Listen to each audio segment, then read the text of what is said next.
Hello guys, welcome back to my channel RJ classes. आज आपको मैं इस वीडियो में कराने वाली हूँ पॉजिटिविज्म एंड पोस्ट पॉजिटिविज्म के बारे में। ये मोस्ट क्रूशियल टॉपिक है आपका नेट के एग्ज़ाम से।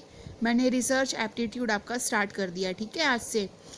तो पहला जो टॉपिक मैंने लिया है, इसमें मैं आपसे बात करूँगी पॉजिटिविज्म एंड पोस्ट पॉजिटिविज्म के बारे में।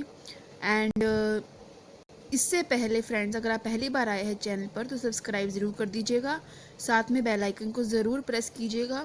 जब तक मैं करा सकती हूँ तब तक मैं आपको बहुत अच्छे से चीज़ें कराऊंगी एंड आपको वो ज़रूर समझ में आएगा। आपको मैं आज इस वीडियो में इतनी सारे इम्पॉर्टेंट पॉइंट्स बताऊंगी, यानी अगर आपने ये वीडियो देख लिया तो आपके लिए सफिशेंट है इस टॉपिक को समझना। जितना भी आपको मैं आज इस टॉपिक में कराऊंगी उतना आपके लिए सफिशेंट है। और अगर आपने आज ये वीडियो अच्छे से पूरा सुन लिया तो आपके जो भी क्वेश्चन आएंगे इस टॉपिक से वे आप अच्छे से अटैम्प्ट करके आएंगे, करेक्ट अटैम्प्ट करके आएंगे। चलिए स्टार्ट करते हैं फ्रेंड्स। 3 तरह के हमारे ईरा है। ईरा को हम युग भी कहते हैं, पीरियड भी कहते हैं, ठीक है। तो जो सबसे पहले जो ईरा था, जो थियोलॉजिज्म का युग था, इसमें हम कम्प्लीटली यानी हर एक लोग कम्प्लीटली गॉड पर डिपेंड थे। गॉड पर डिपेंड होने का मतलब है किसी के साथ कुछ बुरा हो रहा है, किसी के साथ कुछ अच्छा हो रहा है, हम सिर्फ ये कहते थे कि ये भगवान की वजह से हो रहा है। अगर मान लीजिए किसी को कोई बीमारी हो जाती थी तो लोग क्या करते थे, उसका सोल्यूशन निकालने की बजाय, उस बीमारी का इलाज ढूंढने की बजाय ये कहते थे कि ये बीमारी भी उसकी अपने आप ठीक हो जाएगी टाइम के साथ। जो उसको ये बीमारी लगी है ये इस वजह से लगी है कि उसने कुछ ना कुछ ऐसे कर्म करे होंगे जिसकी वजह से ये बीमारी उसको लगी, ठीक है। तो ये चीज़ें जो थी, ये चीज़ मतलब सुपरस्टिशियस में चली गई थी चीज़ें, मतलब लोग काफ़ी अंधविश्वासी हो गए थे। लोग जो थे वे चीज़ों को सोल्यूशन निकालने की बजाय एक प्रॉपर तरीके से, लॉजिकल तरीके से सिर्फ ये कहकर टाल देते थे कि ये तो सिर्फ भगवान की वजह से हो रहा है।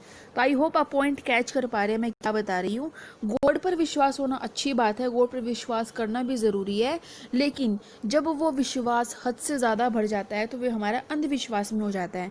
आपने अभी भी आप देखते होंगे, अभी भी ऐसे काफ़ी सारे केसेस सुनने को मिलते हैं कि अगर मान लीजिए किसी को कोई बीमारी है, यानी जो बहुत पिछड़े इलाके हैं, अगर वहाँ पर कोई बीमारी लग जाती है तो लोग क्या करते हैं, लोग बाबा वगैरह के पास चले जाते हैं, ठीक है। वे उन पे कुछ गरम गरम चीज़ें लगाता है। आप देखते होंगे ये चीज़ ऐसी काफ़ी सुनने को मिलती है।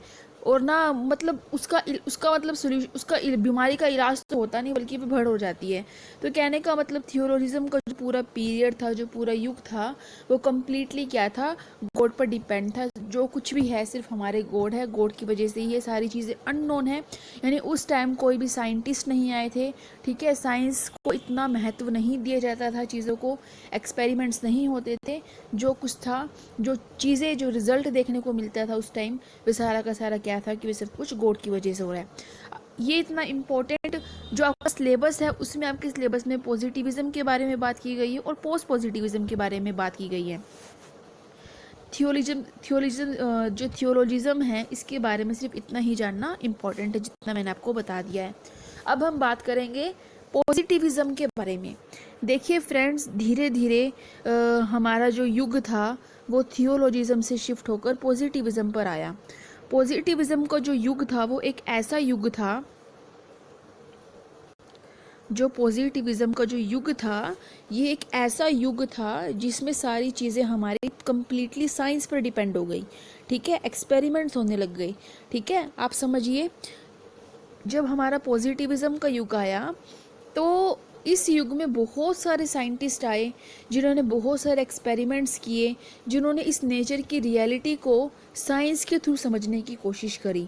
देखिए, जब हमारा जो युग था वे शिफ्ट हो रहा था पॉजिटिविज्म की तरफ, यानी थियोलॉजिज्म का जब युग धीरे धीरे ख़त्म होने लग गया, यानी उस टाइम कुछ ऐसे साइंटिस्ट एमर्ज हुए जो ये कहने लग गए कि हम साइंस के थ्रू, हम अपने नॉलेज के थ्रू, हम डायरेक्ट ऑब्जर्वेशन के थ्रू, एक्सपेरिमेंट्स के थ्रू हम इस प्रकृति को समझ सकते हैं, हम इस रियलिटी को समझ सकते हैं, ठीक है। इस वजह से जो हमारा युग था थियोलॉजिज्म का, वे शिफ्ट होकर धीरे धीरे कम्प्लीटली किस में कन्वर्ट हो गया, पॉजिटिविज्म में कन्वर्ट हो गया।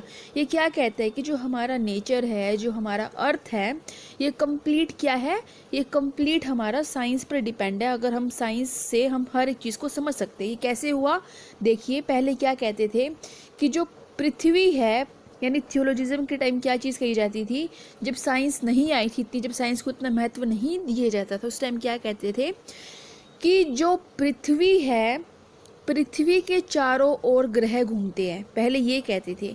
लेकिन जब साइंस ने स्टडी किया, रिसर्च किया, साइंस ने जब चीज़ों को समझने की कोशिश की, तब क्या कहने लग गए कि पृथ्वी जो है वो सूर्य के चारों तरफ घूमती है। यानी जो पृथ्वी है वो स्थिर नहीं है, स्टैटिक नहीं है, वे पृथ्वी जो है वे घूमती है हमारे सन के चारों ओर। The earth revolves around the sun, यानी सन हमारा जो सूर्य है वो तो एक जगह पर टिका हुआ है, स्थिर है, उस सन के चारों तरफ हमारे पृथ्वी ग्रह घूमते हैं। ठीक है, ये चीज़ किसने बताई? ये चीज़ हमारी साइंस ने बताई। तो इसीलिए जो लोगों का रुझान था वे साइंस की तरफ ज़्यादा आकर्षित होने लग गए। लोग ये समझने लग गए कि हम हमारे पृथ्वी, हमारे जो नेचर है, जो प्रकृति है, हम उसकी रियलिटी को साइंस के थ्रू समझ सकते हैं। तो जो पॉजिटिविज़म है वे क्या कहता है कि कम्प्लीटली साइंस पर डिपेंड है, हम हर एक चीज़ को, हर एक रियलिटी को साइंस के थ्रू एक्सप्लेन कर सकते हैं। ठीक है, ये एक क्वांटिटेटिव अप्रोच है। पॉजिटिविज्म जो है ये क्वांटिटेटिव अप्रोच है। क्वांटिटेटिव अप्रोच का मतलब होता है जिसमें जो भी आप डाटा कलेक्ट कर रहे हो वो सारा का सारा डाटा आप मेज़र कर सकते हैं, वो सारा का सारा डाटा आपका ज़्यादा से ज़्यादा न्यूमेरिकल फॉर्म्स में है, नंबर्स की फॉर्म में है। इसमें जो भी नॉलेज को डिस्कवर किया जाता है हम उसको वेरीफाई कर सकते हैं एक्सपेरिमेंट्स के थ्रू, ऑब्जर्वेशन के थ्रू। इसी में हमारी एम्पिरिकल रिसर्च भी आती है। देखिए, जो पॉजिटिविज्म का जो युग है, पॉजिटिविज्म के युग में काफ़ी सारे साइंटिस्ट आए जिन्होंने इस प्रकृति को साइंस के थ्रू एक्सप्लेन किया। ठीक है, तो यहाँ पर एम्पिरिकल रिसर्च, यानी जो एम्पिरिकल रिसर्च को एक पॉजिटिविस्ट फिलोसफी भी कहा गया। एम्पिरिकल रिसर्च का मतलब होता है जो रिसर्च हमारी एक्सपेरिमेंटल रिसर्च होती है। ठीक है, एक्सपेरिमेंटल रिसर्च इसीलिए बिकॉज जो भी डाटास कलेक्ट होते हैं उसको आप मेज़र कर सकते हैं, उसको आप वेरीफाई कर सकते हैं, वे सारा का सारा डाटा जो होता है आपका न्यूमेरिकल फॉर्म में होता है। तो इसीलिए पॉजिटिविस्ट या पॉजिटिविस्ट फिलोसफी को आप क्वांटिटेटिव अप्रोच भी कह सकते हैं, एम्पिरिकल अप्रोच भी कह सकते हैं। ये मोस्ट इंपॉर्टेंट पॉइंट आपका यहाँ पर बन जाता है, बिकॉज आपके जो क्वेश्चंस आएंगे एग्जाम्स में, वे क्वेश्चंस आपके डायरेक्ट नहीं आते कि क्या what is positivism, what is post positivism. Way question घुमा फिरा कर आते हैं कि फॉर एग्जांपल आपसे ये कह दिया गया कि ऐसा कौन सा ऑप्शन है जो क्वालिटेटिव रिसर्च में नहीं आता, एंड उसमें आपको एक ऑप्शन देखने को मिला पॉजिटिविज्म से रिलेटेड। तो अगर आपको पॉजिटिविज्म के बारे में नॉलेज होगी तभी आप उस क्वेश्चन को करेक्ट अटेम्प्ट कर पाएंगे। नेक्स्ट हम बात करेंगे पोस्ट पॉजिटिविज्म के बारे में। जो पोस्ट पॉजिटिविज्म है गाइस, ये आज का युग है हमारा, यानी जो अभी जो करंट में जो पीरियड, जो हमारा करंट जो ईरा है वो हमारा पोस्ट पॉजिटिविज्म ईरा है। ये भी आपका मोस्ट इंपॉर्टेंट क्वेश्चन बन जाता है। इसमें क्या कह रहे हैं कि हम कंप्लीटली साइंस पर डिपेंड नहीं होते, यानी हमारा गॉड पर भी विश्वास है, हमारा साइंस पर भी विश्वास है, यानी हम दोनों पर विश्वास कर रहे हैं, अंधविश्वास नहीं कर रहे। यानी यहाँ पर हम कंप्लीटली साइंस पर डिपेंड नहीं करते। पोस्ट पॉजिटिविज्म क्या कहता है कि देखिए, जो हमारा ब्रेन है, जो भी हम चीज़ें हमारे सेंसेस के थ्रू गेन करेंगे, जो हमारे सेंसरी है, जो हमारे सेंसेस हैं, जो भी हम अपनी आंखों से देख पा रहे हैं, समझ पा रहे हैं, सुन पा रहे हैं, जो हमारी सेंसेस, जितना हमारा सेंसेस नॉलेज गेन करेगी उतना ही हमारा ब्रेन उसको प्रोसेस करेगा। ठीक है, यानी ये क्या कह रहे हैं कि हम नेचर को उतना ही समझ सकते हैं जितना हमारे सेंसेस उस चीज़ को ले पा रहे हैं। समझ रहे बात मेरी? मैं बहुत फ्रेंड्स, ये मेरे हैंड रिटन नोट्स हैं। जितना मैंने कॉन्सेप्ट को समझा उसको मैंने एक बहुत ही इजी लैंग्वेज में कन्वर्ट कर दिया। इसकी पीडीएफ मैं आपको टेलीग्राम पर प्रोवाइड कर दूंगी। ठीक है, लेकिन ये तो सिर्फ रही मेरी जो मैंने लैंग्वेज में मोल्ड किया है। इसके अलावा आपको बुकिश लैंग्वेज में नॉलेज होनी चाहिए, बिकॉज क्वेश्चन जो आते हैं वे आपके प्रॉपर बुकिश लैंग्वेज से आते हैं, यानी जो लैंग्वेज यूज़ की जाती है, बहुत कॉम्प्लेक्स लैंग्वेज यूज़ की जाती है, वो भी हम पढ़ेंगे अभी। ठीक है, देखिए, तो इसमें क्या कह रहे हैं कि हम नेचर को उतना ही समझ सकते हैं साइंस के थ्रू भी जितना हमारे सेंसेस ले पा रहे हैं उस चीज़ को, क्योंकि जो हमारे सेंसेस होते हैं वे लिमिटेड होते हैं किसी भी चीज़ को समझने के लिए।